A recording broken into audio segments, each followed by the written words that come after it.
Bueno, hola, ¿qué tal estáis? Hoy estamos con Marta Busquets, que es abogada especializada en Derecho Sanitario, en Derecho de Familia y también en género, mujer y género. Es la autora de un libro muy interesante que se llama Mi embarazo y mi parto son míos, que habla sobre los derechos de las mujeres en la atención al embarazo y al parto. Y es activista pro parto respetado, por la eliminación de la violencia obstétrica y la violencia contra la mujer y el nacimiento. Y hoy nos va a hablar sobre los derechos que siguen amparando a las mujeres a pesar de la crisis del coronavirus, del COVID-19, en la que estamos inmersos, y también de los derechos que amparan al bebé, de qué hemos perdido y qué no hemos perdido en todo esto, y qué es lo que podemos pedir, qué es lo que podemos exigir y qué es lo que no podemos. Que creo que es un tema que preocupa muchísimo ahora mismo a la mayoría de las mujeres embarazadas, incluso muchas no saben ya si pueden ir a las revisiones que tenían programadas o no, les cancelan revisiones, en fin, bueno, pues está también presente el miedo de contagiarse de la enfermedad, de no saber si a lo mejor a su bebé se le puede traspasar la enfermedad o no. En fin, hay un montón de preocupación y bueno, pues nos mueve tanto a Marta como a mí ese afán de dar apoyo, no solo emocional, sino de información veraz y de que conozcáis exactamente cuáles son vuestros derechos. Y os quería animar a que, si estáis viendo ya este Facebook Live, lo compartáis en vuestros muros o en grupos o para personas que creáis que puedan estar interesadas, fundamentalmente mujeres embarazadas y sus parejas. Puede que también profesionales sanitarios puedan estar interesados en verlo, matronas. Y ya voy a dar paso a Marta Busquets. La primera pregunta que me gustaría hacerte, Marta, es ¿qué es lo que te ha llevado hasta aquí, hasta estudiar a fondo el derecho sanitario y los derechos de las mujeres y los bebés en la atención al nacimiento y al parto? Pues en primer lugar agradecer que me des el espacio para hablar contigo y hablar hacia tu comunidad. Pues buena pregunta, ¿qué hace una chica como yo en un sitio como este? Yo, de hecho, cuando estudié Derecho, estudié la intensificación de fiscal y me dedicaba al mercantil y al fiscal, que ahora aún hago cosas, pero bueno, básicamente, ¿qué sucedió? Pues creo que lo que nos pasa a muchas mujeres, que me quedé embarazada y te desmonta un poco todos tus esquemas. Y aparte supongo que muchas nos podemos reconocer en la historia que tú tienes una idea de lo que será la maternidad. Además, ¿no? Yo tenía una idea como un poco muy concreta de una maternidad, o al menos en mi entorno, pues normalmente los cuidados eran delegados, volvías muy rápido al trabajo, etcétera. Entonces yo de repente me quedo embarazada, siento un amor profundo hacia mi hija, entiendo que quiero cuidarla, yo directamente, etcétera. Es como, ostras, ¿y ahora esto qué va a pasar? Luego para mí también hubo una especie de sorpresa, ¿no? Porque yo pensaba en el movimiento feminista como pensando en el derecho al aborto y cosas así, y luego me encontré, yo pensaba, me refiero que en el embarazo y en el parto estaría segura, ¿no? Que este sería un espacio donde yo estaría bien y todo el mundo me respetaba porque al fin y al cabo estaba haciendo lo que se supone que toca hacer, que es ser madre. Y no, o sea, me sorprendió mucho, que me sentí muy infantilizada, muy como no me gustó el trato. Además, yo tenía como dos cosas. El padre de mis hijos es sueco, con lo cual el grupo de mujeres que todos sus amigos, las mujeres, se quedaron embarazadas ese año. Yo era la décima que le tocaba parir, la última. Y aquí yo también tenía amigas embarazadas, ¿no? Y al principio yo me reía un poco de las suecas, pensando, ostras, qué cutre, porque solo las visitaba una matrona, solo les hacían una eco, no les hacían casi test, ¿no? Yo pensaba, ostras, qué cutre todo, pero luego todas empezaron a parir y todas parieron pues como diosas, súper fácil. Sí como alguna cosita, pero nada de forceps, nada de cesáreas, nada de tal. Yo, luego, mis amigas en España empezaron a parir todas y te dabas cuenta de la diferencia de relatos, ¿no? ¿Cómo acabé yo en este activismo? Pues que básicamente me informé mucho, hice el máster obstétrico acelerado, me preparé, leí, pensé lo que quería para mi hija. Básicamente en ese momento yo quería un parto hospitalario, pero fisiológico, Y básicamente el dolor de que, bueno, al final, a pesar de toda preparación, sucedió en mi caso que acabé con un parto que para un hospital te dirían que es un buen parto, pero era un parto medicalizado. Yo sentí que fue medicalizado porque no me apoyaron, al contrario, sentí que me impulsaban a un tipo determinado de parto. Y aún así yo tengo que decir que me sentía ganadora cuando acabó el parto, porque yo cambié 2 veces de hospital, en el último me habían dicho que sería cesárea, que yo no podía tener el hueso del pubis bajo. Bueno, no sé, fue realmente un momento de decir, sentí mucha fuerza, pero también sentí mucha rabia de decir, lo mejor que tenía el sistema para nosotros, para mí, para mi hija, para nosotras, después de tanta lucha, tantos cambios, tanta información, era esto. Pues yo quería algo mejor. Yo estaba en aquella época me metí en Donayum, que es la Asociación Catalana por el Parto Respetado. A mí me ayudaron mucho, también me ayudaron las amigas y a partir de ahí pensé pues que si desde mis estudios podía aportar algo, pues que quería hacerlo. Y a partir de ahí pues ya me metí y de alguna manera me quedé. Muy bien, Marta. Pues ahora la siguiente pregunta es la pregunta que todas las mujeres están pensando ahora mismo. ¿Cómo me van a atender en el parto en el hospital? ¿Qué derechos he dejado de tener debido a la crisis del COVID y qué derechos todavía tengo? ¿Y cómo exigirlos? Porque la atención al parto ahora mismo depende mucho de en qué comunidad autónoma vayas a dar a luz, depende incluso de cada hospital. Entonces, ¿cómo se gestiona esto? Cuéntanos. Es lo primero que te iba a decir, que hay como mucha variabilidad dentro de territorio, entre comunidades autónomas, por aquello de que las competencias sanitarias están delegadas, pero luego incluso dentro de las ciudades hay bastante variabilidad sobre cómo lo hacen en cada hospital. Esto te lo puedes encontrar. De hecho, yo creo que aquí las mujeres en zonas rurales tienen un plus de agravio, ¿no? Porque a veces te dicen en este hospital han implantado un protocolo de COVID absolutamente draconiano, y no tienen la opción como las mujeres de ciudad a lo mejor dirigirse a otro centro, solo hay ese centro, ¿no? Entonces, claro, aquí lo primero a decir sería que los derechos fundamentales no están suspendidos, están plenamente en vigor, con lo cual aquí hay un primer tema, que nuestros derechos humanos están en vigor. Por otro tema, aquí también está el tema de la evidencia científica. Se supone que los protocolos que se tienen que implantar en los hospitales, que por cierto no tienen valor de ley, son guías de actuación clínicas a efectos de que un equipo trabaje igual, supuestamente están basados en evidencia, pero nos encontramos que, sobre todo en el primer momento de la crisis sanitaria, hubo esta especie de repliegues, SEGO, Sociedad de Neonatología, que montaron estos protocolos abogando por la separación total, lactancia artificial, aislamiento de bebés, etcétera. ¿No? Un protocolo realmente muy agresivo, que además contrastaba con las recomendaciones que había emitido la OMS basadas en evidencia, pues diciendo no hay evidencia de transmisión vertical, a las madres, no solo las negativo en COVID, también las que han dado positivo en COVID tienen derecho a parir acompañadas, tienen derecho a hacer piel con piel y, por supuesto, pues dada la crisis sanitaria, introducir todas aquellas medidas de sentido común, ¿no? Para evitar la transmisión, que los profesionales vayan protegidos, pues que llevemos mascarilla en su caso, lavarse mucho las manos, desinfectar superficies, etcétera. Con lo cual, en teoría, nuestros derechos siguen intactos y lo que pasa es que se tienen que tomar medidas accesorias a efectos infecciosos. Claro, esta es la teoría y luego pasamos de la teoría a la práctica. Nos encontramos que cosas que estaban cada vez siendo más cerca de lo que era una normalidad, que por las que llevamos luchando más de una década desde las asociaciones y el activismo, etcétera, como por ejemplo, pues, ¿no? Partos fisiológicos con acompañamiento, con información, con consentimiento informado, con piel. Ahora de repente ya no solo no son normales, sino que se perciben como un lujo. Es decir, el centro donde me van a dejar estar acompañada es como, vamos, estamos dando las gracias, cuando esto son cosas que para mí deberían ser muy básicas. Y esto insisto a menudo, los derechos humanos o los derechos en general no son un lujo, sino que normalmente son el mínimo. Es decir, y voy a poner un símil con un tema de separación, ¿no? Algo mucho más banal, sin banalizar algo así. Tú tienes un convenio, tú firmas un convenio, un plan de parentalidad. Tú, por supuesto, puedes mejorarlo. Hemos pactado esto, pero ahora que tú los tendrás los martes y yo los miércoles, pero mira, no nos importa cambiar y nos va mejor. Lo haces, pero tú sabes que si las cosas van muy mal, estos son los mínimos.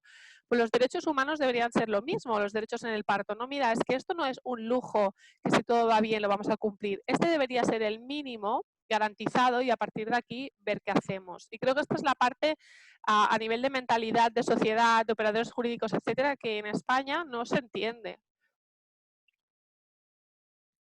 Sí, Marta, has hablado sobre derechos fundamentales y ¿cuáles son esos derechos fundamentales que nos amparan en el parto? Porque la mayoría de las mujeres embarazadas a las que yo conozco no saben cuáles son.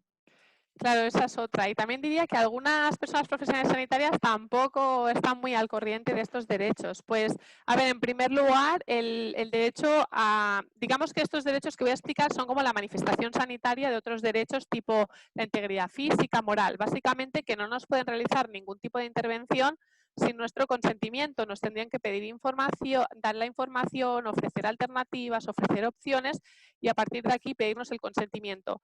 Que esto también ahora yo creo que está pasando un poco que con esto del coronavirus sucede que a lo mejor vas a un centro y están tan metidos en el tema del protocolo infeccioso o no infeccioso que sencillamente se hacen las cosas y en los centros sanitarios seguimos entrando personas, seres humanos con los que hay que hablar y hay que acompañar. Que entendemos que la presión asistencial es muy alta, que es súper difícil trabajar con los EPIs, con los equipos de protección, todo esto lo entendemos. Pero los derechos siguen en vigor, tenemos derecho a una segunda opinión. Luego, por ejemplo, también nos estamos encontrando pues, que hay mujeres a las cuales, disculpad la gata, a las cuales pues, se les proponen inducciones o cesáreas con motivo de la crisis del coronavirus. Esto no tiene nada que ver. Seguimos teniendo derecho a la confidencialidad de nuestros datos médicos, a que no entren estudiantes sin nuestro permiso y que no intervengan sin nuestro permiso, a que se respete nuestra dignidad, nuestra intimidad, etcétera, a estar acompañadas. Este derecho acostumbra a estar en las cartas de derechos y deberes, pero para mí se relaciona con el derecho a la dignidad y a la intimidad familiar. Además, para mí, el agravio es mayor cuando te das cuenta que, por ejemplo, en este contexto de crisis sanitaria, te dejan entrar acompañada a una endoscopia, que esto lo habíamos denunciado en algún momento, o a cualquier otra prueba, y en cambio a ecografías o al parto no. Además son situaciones bastante absurdas, porque dices, si esta mujer está viviendo con esta pareja, está confinada con esta pareja, no viene de que entren juntos o no, ¿no? Si fueran dos personas de unidades familiares, pues esto daría igual. Entonces, también en el tema de las separaciones con los bebés, hay una sentencia muy bonita, que es del Tribunal Europeo de Derechos Humanos, es del año 2002, hace ya 18 años, pero en España todo llega lento, ¿no? Os pongo el caso porque era un caso además como muy interesante. Era un caso en que una pareja en Inglaterra donde supuestamente tenían problemas con servicios sociales porque les habían retirado la custodia de 2 hijos anteriores por algún tipo de cuestión, ¿no? Entonces los servicios sociales ingleses acuerdan retirarles la custodia de la tercera hija, de las cuales ella estaba embarazada, y le retiran esa custodia al nacer el bebé. Entonces ellos demandaron al Estado inglés por una retirada injusta y por esa separación inmediata. Entonces el Tribunal Europeo de Derechos Humanos dijo, mirad, la retirada de custodia estaba bien hecha, pero la separación de un bebé de su madre durante el nacimiento requiere de una justificación excepcional. Es una medida traumática para la madre y pone su salud física y mental bajo presión y priva al recién nacido del contacto íntimo con su madre natural y, como señalaron los demandantes, de las ventajas de la lactancia materna. Es decir, el Tribunal Europeo de Derechos Humanos condenó a Inglaterra en un caso donde la retirada de custodia estaba bien hecha porque les dijo, mira, es que aunque esto esté bien hecho, aunque estos padres sean unos maltratadores, ustedes dentro del hospital tienen medios para garantizar que esa bebé, pues estarlas vigilando, pero no venía de dejarles estar un día o dos juntas antes de retirársela con supervisión, ¿no? Entonces, lo que te intenta decir el tribunal es que esto es una medida de última ratio. Separar a un bebé de su madre y privarle de la lactancia materna es algo traumático y es algo que tenemos que evitar a toda costa. Entonces, claro, cuando te encuentras con que las actuaciones son precisamente las contrarias, que partimos de la separación y luego ya veremos, pues se están haciendo las cosas mal. Es verdad que estamos viendo cómo hay muchos centros que han regulado, sobre todo por la presión de las mujeres y organizaciones de comadronas. Muchas gracias a todas ellas por trabajar a favor de las mujeres, pero aún hay muchos deberes para hacer. Sí, hay algo que me trasladan a algunas embarazadas, tengo que decir que más de una, y es que han hablado con su matrona, con su ginecólogo, ginecóloga, respecto a cómo va a ser su atención durante el parto en estos momentos de crisis, con el coronavirus y lo que le han dicho es que, bueno, pues que ellas tienen que colaborar para hacerle fácil el trabajo a los sanitarios.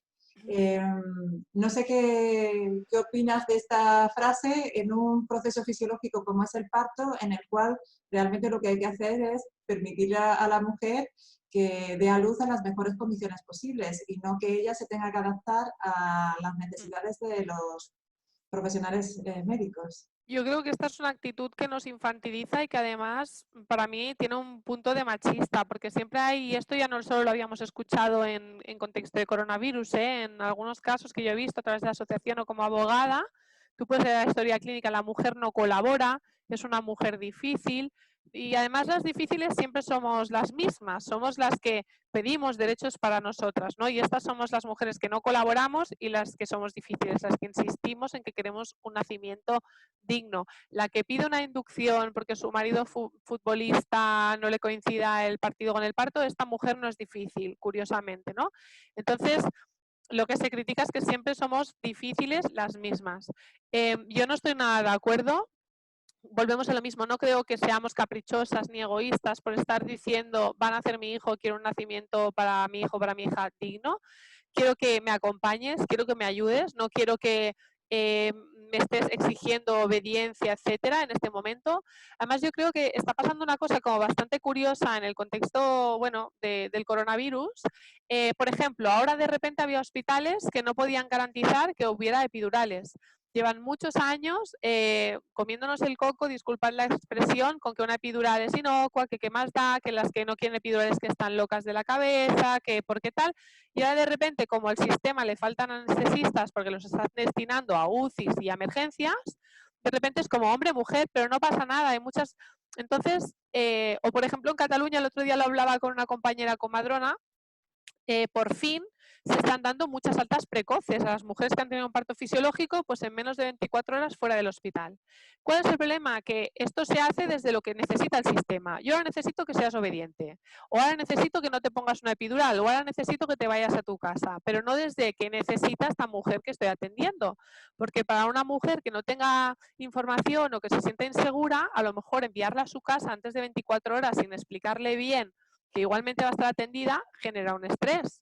Entonces, creo que tenemos una cuenta pendiente con las mujeres de considerarlas sujetas y el centro de atención sanitaria que reciben cuando van a parir, no un trámite y alguien que va a dar una serie de pasos para que los demás trabajemos desde la comodidad o para que nos den los menos problemas posibles.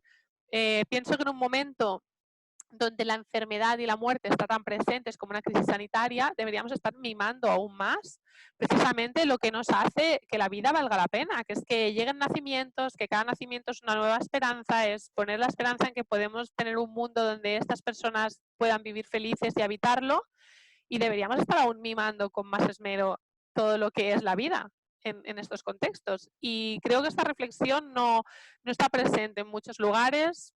Seguro que hay muchos motivos, pero falta este punto de reflexión, diría yo. Marta, volviendo un poco atrás, quisiera como puntualizar ese tema y llamar la atención sobre ese caso concreto en el que has hablado de que estaba mal indicado el que separasen tan precozmente a ese bebé de esa madre. Se entiende entonces que el derecho a estar juntos no es tanto de la madre, sino como del propio bebé. Es él el que necesita el contacto físico con su madre, la lactancia materna, etcétera, etcétera.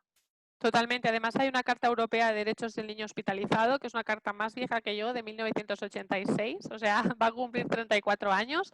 Y esta carta establece los derechos de los menores a estar acompañados, además pone atendiendo además a las necesidades según su edad. Con lo cual, no es lo mismo un niño de 6 años o de 12 años hospitalizado que un bebé recién nacido.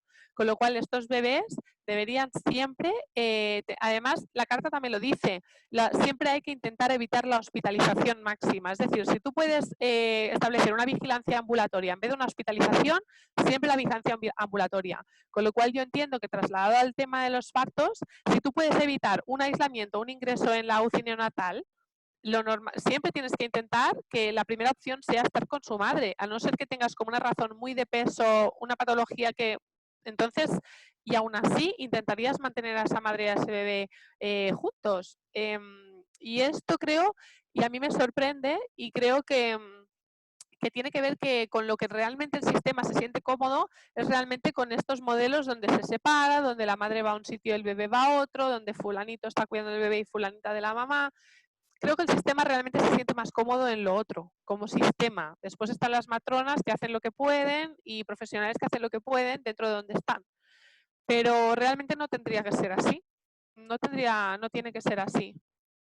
Sí, todo esto lo hemos asumido como normal y realmente de normal no tiene absolutamente nada. Y es que todavía y yo también llevo en el activismo por el parto respetado desde que nació mi hija, que van a hacer 11 años pronto, y todavía cuando oigo y sé de estos procedimientos, es que me sorprende que se sigan llevando a cabo y que se consideren, y lo considere toda la sociedad entera, como algo normal, cuando para nada es normal, ni es sano, ni es beneficioso para ninguno ni para la madre ni para el bebé. Luego también quería hacer hincapié en que se habla sobre los beneficios del piel con piel, o los beneficios del parto natural, o los beneficios de la lactancia materna, pero en realidad es que el parto natural, la lactancia materna y el piel con piel es lo natural, es lo que la biología ha establecido para garantizar o para asegurar el estado de salud de madre y bebé. Lo otro, o sea, no es que tenga beneficios, es que eso es lo que debería de ser. Lo que tiene lo otro, la separación, la lactancia artificial, el parto intervenido, son riesgos, no beneficios, ¿no? Pero fíjate cómo hasta en el lenguaje en el que utilizamos muchas veces, incluso las profesionales que nos dedicamos bueno, pues al acompañamiento a la maternidad desde diferentes ámbitos, tenemos como que hablar de los beneficios de lo que es natural frente a lo que es lo artificial, cuando en realidad deberíamos de hablar de los riesgos que conlleva lo otro. Lo que pasa es que a veces no lo hacemos porque tú también sabrás que se te tiran bastante encima como entres a hablar de riesgos del otro. Y esto es un poco lo que yo a veces también intento explicar, lo que decía antes de que siempre los ataques van hacia el mismo grupo, ¿no? Yo soy partidaria de que todas las mujeres elijan, hay elecciones que no comparto y que etcétera, pero yo intento luchar a nivel macro, ¿no? No meterme en lo que hacen mujeres concretas, sino crear las condiciones para que llegue un día pues que seamos de alguna manera libres, etcétera. Entonces, claro, el problema es que siempre cuando tú vas a un hospital, ¿no? Te dirán, es que hay mujeres muy locas que quieren pasar de la semana 42, ¿no? Pero no te dicen que hay mujeres muy locas que les están pidiendo una cesárea o una inducción. Siempre se refieren como locas o como que van a asumir riesgos las otras. Y yo creo que a lo mejor tiene que ver con una cultura médica en la cual sienten que controlan más las intervenciones, o esto también es una ideología muy occidental, ¿no? Nos sentimos más cómodas como sociedad haciendo que sencillamente estando, acompañando. Es muy difícil acompañar desde la presencia. Entonces, claro, nos gusta hacer y nos sentimos más cómodos haciendo. Y si pasa algo y he hecho 100 cosas, mira, ha pasado, pero yo ya he hecho 100 cosas, como a lo mejor no hubiera pasado si no hubieras hecho 100 cosas. Pero esta reflexión de ir atrás nos cuesta mucho. Y como sociedad también. Y creo que hay una percepción, sobre todo en España, ¿no? de mi ginecólogo, y si me hago 30 ecos en vez de 2, mejor atención, y si me han hecho tal, pues me considero que tiene una mejor atención aún. Y esto es un tema cultural que tenemos que cambiar entre todas, y en eso estamos. Muy bien, Marta. ¿Qué puede hacer una mujer o incluso una pareja, ¿no?, para evitar que le ocurra todo esto? Evitar ir sola al parto, evitar que separen a su bebé de ella. ¿Qué puedes hacer? Yo quiero decir en primer lugar que ahora tenemos esta situación, pero que garantías nunca las ha habido, porque a veces las mujeres te preguntaban, ¿qué puedo hacer para estar segura que las garantías totales nunca han existido? Es verdad que ahora estamos en un panorama más complicado que otro, pero también es verdad que, como siempre, las cosas que siempre han ayudado, tener información, rodearte de gente que te quiera ayudar. Si tienes a tu pareja de tu parte, pues ya es más que la que no tenga a su pareja de su parte. Valorar opciones. ¿Tengo varios hospitales a los que me puedo dirigir o solo tengo uno? Pues si tienes varios, te buscas un poco el que sepas que está trabajando mejor. Y si solo tienes uno, o incluso dentro del que puedas, intenta buscar aliados. Aunque te digan que no te van a permitir el acompañamiento, me presento con acompañante. Tú no sabes si en ese turno, porque a veces es tan absurdo como eso, hay una comadrona o hay un equipo que sí que está a favor de que entre el acompañante y te deja pasar. Pues oye, mejor haberse presentado con el acompañante que no. Obviamente este acompañante con todas las medidas de seguridad, mascarilla, lavado de manos, seguir todas las medidas de seguridad.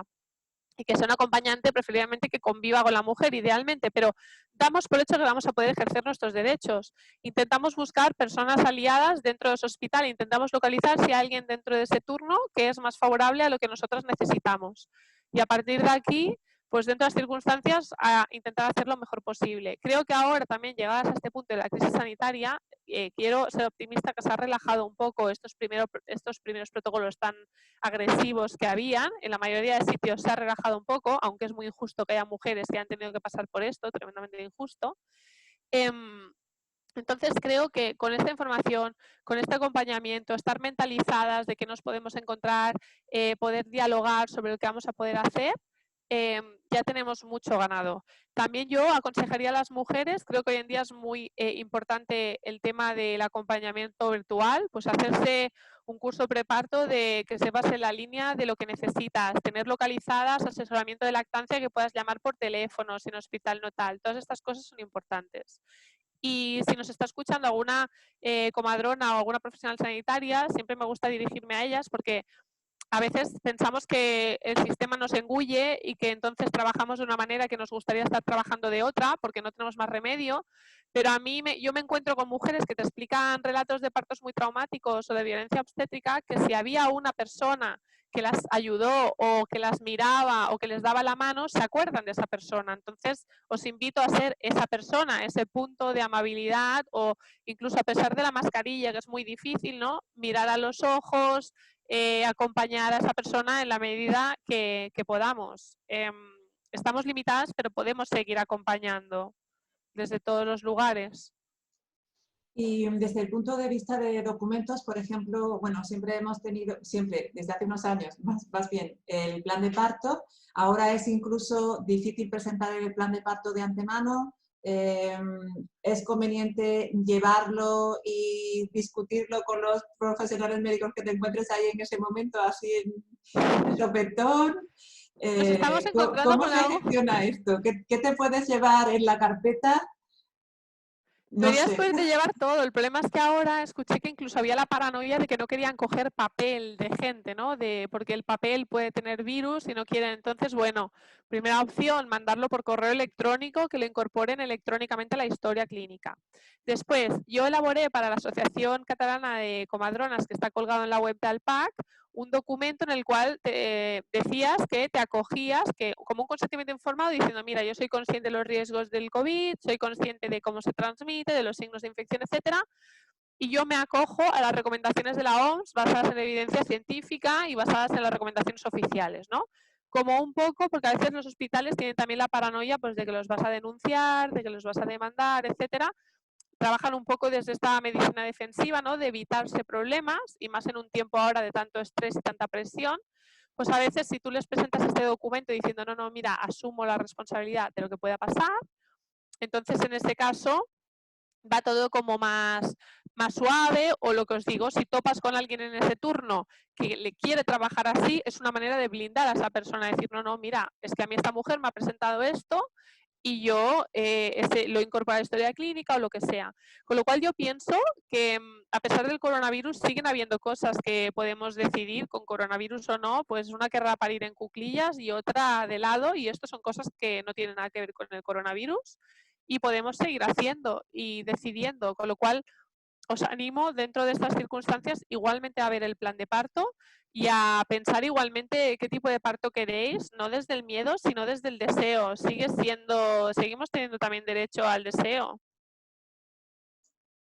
Muy bien, Marta. Decirle a las personas que estén viendo ahora que cuando acabemos la grabación editaré la entradilla donde está este vídeo publicado para dejar ese documento, el enlace a ese documento, por si se lo quieren descargar, rellenarlo, etcétera, etcétera.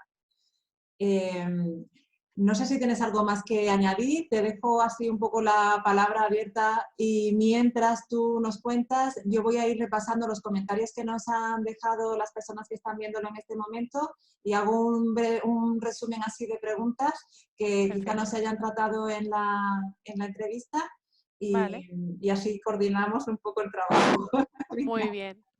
Nada, solo quería deciros que a pesar de la crisis del coronavirus, como os he dicho, no es un lujo que pidáis vuestros derechos, no es un acto de egoísmo que penséis en cómo queréis que sea vuestro parto, que os deseo que tengáis un embarazo y un parto maravilloso, que precisamente estar embarazada y de parto en esta época es la prueba de que la vida se abre paso y que tenemos derecho a seguir estando ilusionadas con el futuro. Y que espero, desde aquí hago un llamamiento tanto a mujeres como a comadronas, como a profesionales de la sanidad, a que intentemos, a pesar de todo, y más aún en este momento, es más necesario que nunca, trabajar desde y relacionarnos desde el cuidado, desde la amabilidad, desde valorar a la persona que tienes delante. Somos mucho más que un test positivo o negativo en coronavirus, somos personas y como tales tenemos que tratarnos también. Y todas las mujeres, yo también lo he dicho a veces, ¿no? Porque antes era más el tema de alto riesgo y bajo riesgo. Parecía que solo las mujeres con bajo riesgo tenían derecho a presentar un plan de parto. Pues también las mujeres que van a ir a una cesárea porque tienen una patología o una inducción tienen derecho a un plan de parto y tienen derecho a ejercer sus derechos. Pues aquí lo mismo, seáis positivas o negativas de COVID, también las positivas tenéis derechos y está bien que queráis ejercerlos y que queráis que se os trate como personas a vosotras y a vuestros bebés.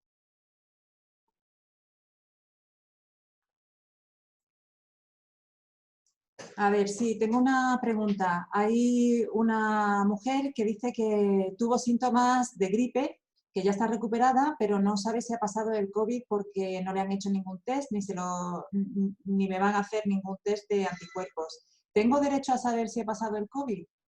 Desgraciadamente no existe el derecho a saber si has pasado el COVID en el sentido de que ahora mismo es que digamos que hay un tema que primero tú no puedes pedir así como así pruebas diagnósticas en teoría y luego aparte también habría un tema de disponibilidad. Si ni siquiera tienen test para la gente que se supone que se los tendría que estar haciendo, pues los reservan para aquellos casos que ellos tengan por sistema, etcétera. Como tal, no puedes exigir que te hagan una prueba de coronavirus.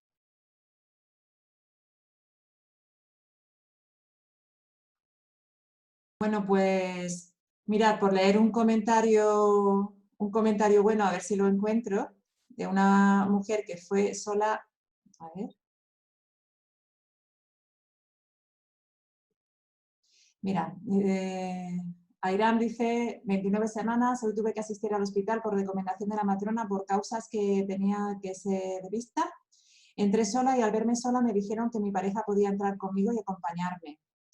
Y ya que es una noticia positiva, voy a leer también en qué hospital fue, en la provincia de Cádiz, en el hospital de Puerto Real. Chapó por el equipo que me dio y atendió en tiempo récord y con todo el cariño del mundo. Qué bien que me da muchísima alegría leer este tipo Sí. de comentarios porque precisamente no es lo más habitual y porque también eso nos da ese conocimiento de que hay muchísimas profesionales que en muchas ocasiones tienen que actuar por protocolo en contra de su propia voluntad y de su propio conocimiento y que siguen estando ahí, que hay que encontrarlos, hay que buscarlos y encontrarlos en la medida Sobre de lo todo posible. que sabemos que se puede hacer así, sabemos y como sabemos que se puede hacer así y ya se está haciendo, pues queremos que se haga para todas las mujeres, no solo las que tengan suerte de ir a ese centro. Muy bien, Marta, pues no he encontrado ninguna pregunta así más relacionada con el tema que no hayamos tratado ya a lo largo de la entrevista. Así que lo que me queda ya es darte las gracias por estar con nosotras,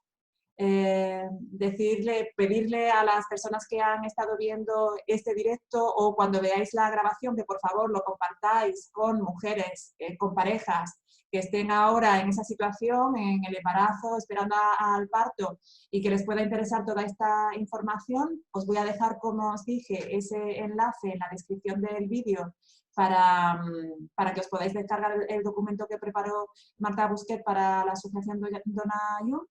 esa como documento de descarga de responsabilidad, ¿no? de los profesionales médicos. Yo me hago Sí. responsable de mi cuerpo, de mi bebé. Y, y bueno, que también lo compartiremos en YouTube, la grabación. Y nada, darle toda la difusión que podáis y queráis. Y muchísimas gracias, Marta. Muchas gracias a ti y a vosotras por escucharme y darme el espacio. Gracias. Muy bien, pues aquí lo dejamos y hasta otra. Chao. Adiós a todas. Adiós. Suerte.